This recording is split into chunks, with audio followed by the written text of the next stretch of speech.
Hi guys, good morning. Guys, magpapalit ako ng dahon.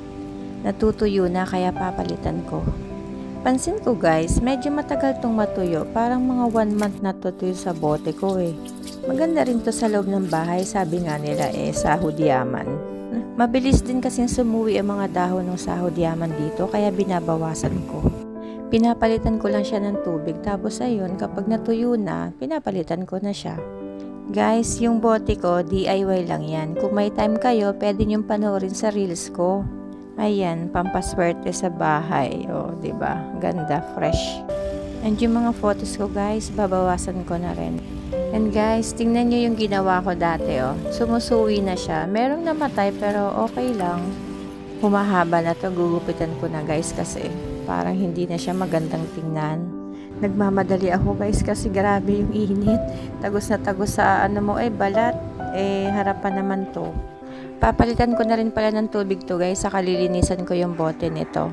Gustong gusto ko talaga itong mga halaman na to. Kasi ang dali lang niya i-manage. Lagyan mo lang ng tubig. Ayan, hayaan mo na basta may tubig. Di siya mamamatay.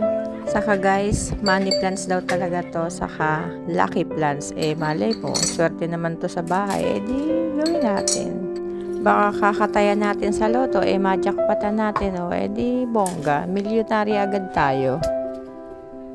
Inalis ko rin yung mga tuyong dahon nito guys. Ito yung palagi nakikita nyo sa reels ko. Ganda diba? Tapos humahaba na siya.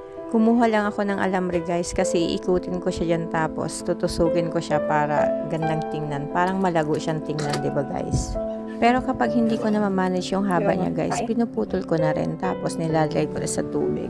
Itong tirang bato guys, ang tagal ko nang hinahanap, hilong-talilong na ako kakahanap, naglinis ako kanina, ayun, nakita ko. Ang hirap kapag pabata ka, nagkakaroon ka na ng memory gap. Diyos mio marimar, nagkakaroon ka na ng amnesia talaga. Ito yung photos guys na ginawa ko, nilagyan ko ng coconut pole, ayan ang ganda diba guys? Ako na ang nagpuri.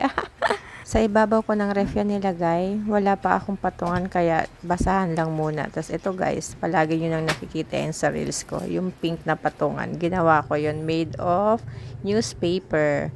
Tapos ito guys, ayan. Pinalitan ko na rin ng tubig para fresh din naman siya. Diba? Yun lang guys. Bye!